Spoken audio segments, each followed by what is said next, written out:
She started that school with 5 little girls and $1.50 selling potato pies. And look at you the know, institution today. and Daytona Beach has really such a rich culture, and the trails thing The byways, exactly, we're trying to document all of this, because what is not portrayed presently in our history for this community is that Daytona had a lot of villages that were not incorporated. And so Midway is an example where that was not an incorporated city, but it was an actual village area of our town. And so our area, we've identified 13 distinctive village areas that became incorporated into the city of Daytona Beach in I believe it's 26. So those villages somehow have been long forgotten. And the other interesting part is that through the history of this area, there were very few areas in Florida during the 1800s where Florida was a free state, where slaves could escape and come to Florida and establish communities. And that Daytona has an awesome opportunity as being one of the few areas in our state that still has these village footprints left that are a lot of interest to people who are into what I call heritage tourism. So I think that's a great asset to our community, and it should be celebrated. And I think the main thing is now going back, like, you know, a lot of the history has not been written down. It's all verbal, and we're losing these people who knew a lot about this area without getting it written down. And I think one of the things we're trying to do for the Byway project is to document all of this history, and also look at what can we do as a community to leverage that for further redevelopment or celebration of our city. with economic development, actually. Exactly. Just when I was coming up, just would be north of International Speed, where we used to call it Newtown. Right. There was Newtown, Midway, Right. And we're aware of all of these village areas. But there was even a small village, Mason Avenue, and around White Street, Derbyshire. That was another area. So they all had these different names, and Waycross was another one. And you know, the housing projects at that time, the housing authority, the projects were even segregated. Bethune Village, which was at that time Pine Haven, was a black project. Halifax Park was for the whites. Where was that? Halifax Park is right on International Speedway in Adams, where the new apartments are now. Okay. That was Halifax Parks. Okay. And that was where the whites lived. The blacks lived in Pine Haven, and the other project at that time was South Street. Well, and what's really interesting is those are right next door to each other, and yet there were just all these weird imaginary lines. And the way we broke the lines, we would play football on Sundays in the white project. Okay. And the agreement was, if we beat you in Halifax Park, you come play us in our field on Keach Street. Okay. And there's a field at Keach and Adams that's still there today, where we would have these games. Power Light Company heard about this, and they kept the grass cut for us all those years. We played baseball, we played football, but it was a way we dealt with integration.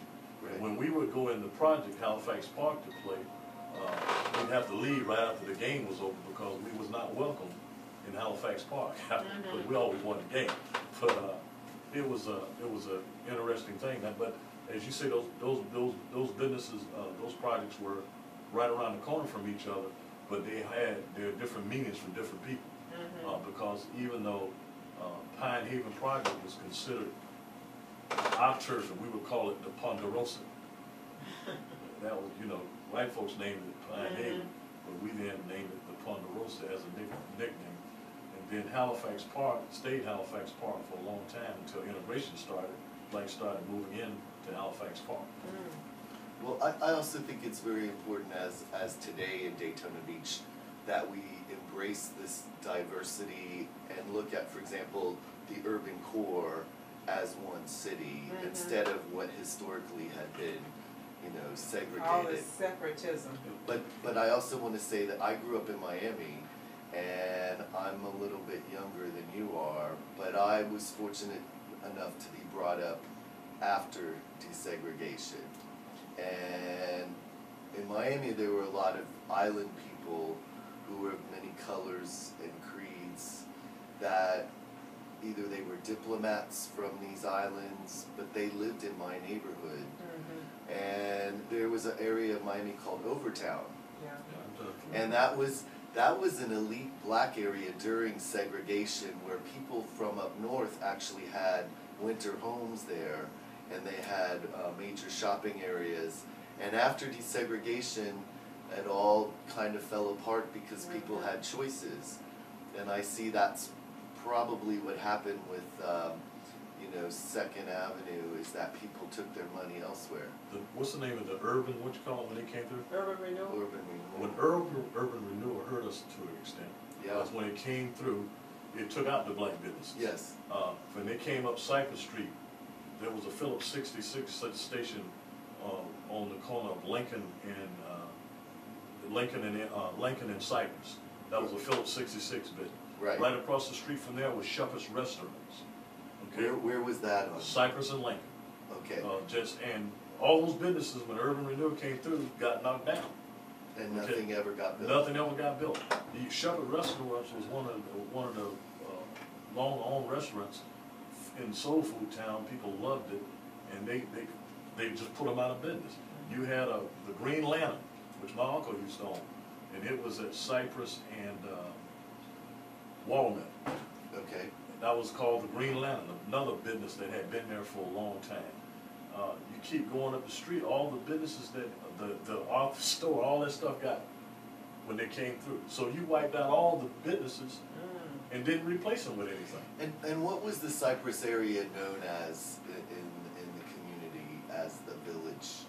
It was obviously a main street. It was main because we had the Cypress Street Recreation Center. Well, right. And I had to say Cypress Street because I remember we were not allowed to go to Welch Pool, who was out right across from DBC, where the municipal stadium used to be. Okay.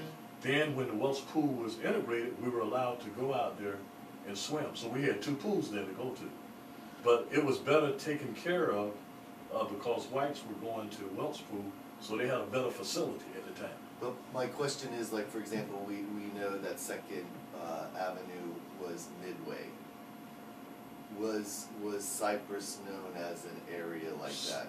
Yes, it was. Because what was the name of it? That was what it was called. This Cypress is called Street. Cypress. That's right. Okay. And Cypress Street, again, they had just as much business as you had on Second Avenue. In Right. other words, those 2 streets were striving in business. Well, Now we don't even have a black-owned service station in the community.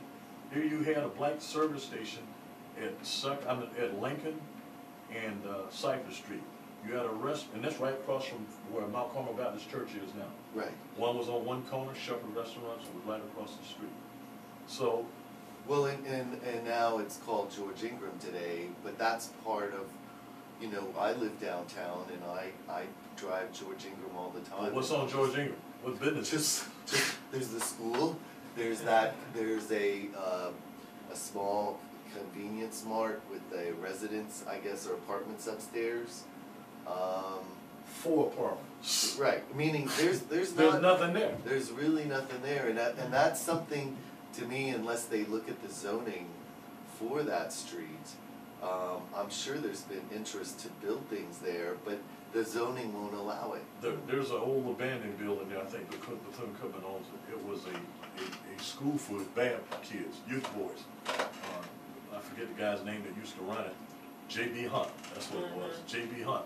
And it's still a red brick building now. It was that way, it was a wood frame, but it's still standing today, but nobody's using the property. Because for a while there, it seemed like there was some interest on the part of the university to try to do something. Well, the university were using it for apartments at one Yeah. time, but I don't know what happened with that, but it's back to And to me, that is now that they've connected Cypress with Fairview and Main Street and Dunn, it's now an important artery into our city center. And Absolutely. I on the beautification board, we're looking, to do improvements to that roadway. but that's a county road, just so people know. Mhm. Now, you